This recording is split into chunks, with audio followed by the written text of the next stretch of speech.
L'élève effectue un revers à 2 mains et on s'aperçoit que son pied avant est parallèle à la ligne de fond et qu'il ne pivote absolument pas pendant le mouvement.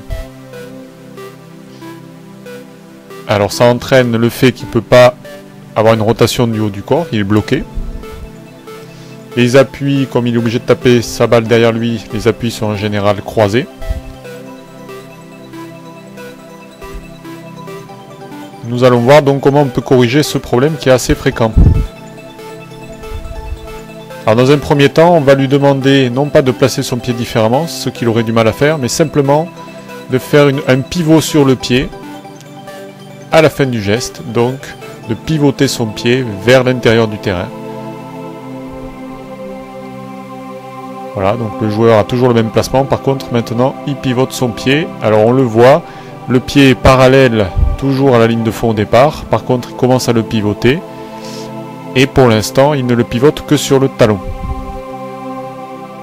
Mais déjà, on voit que l'épaule peut passer mieux devant,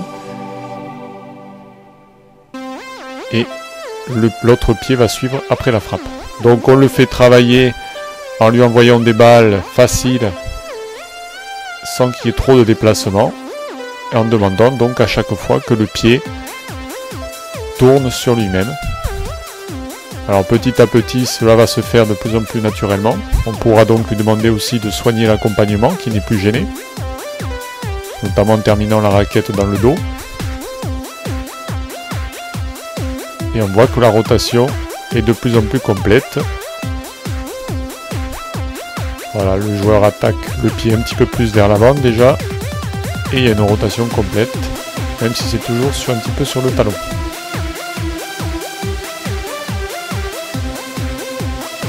Alors donc, après quelques répétitions, on commence à voir le résultat.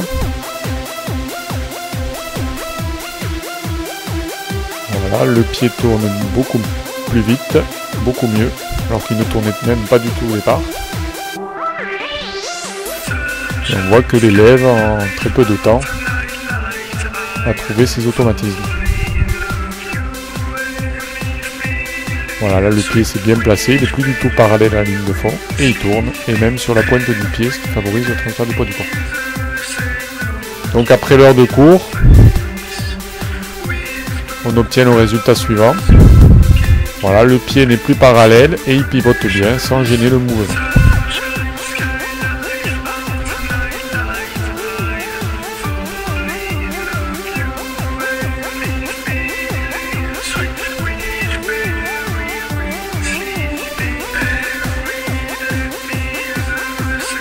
Voilà, et l'élève peut donc terminer son geste complètement. On voit qu'il touche le dos avec la tranche de la raquette. Là, on revoit donc à gauche en début de séance et à droite donc à la fin de la séance.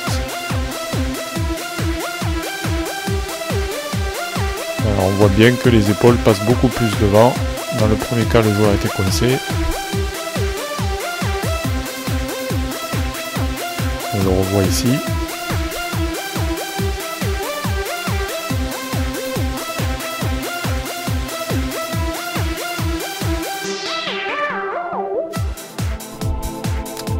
Alors par la suite, maintenant que ce problème est corrigé, l'élève devra également travailler le rythme de son coup, puisqu'on voit qu'en fin de préparation, il y a un arrêt de la raquette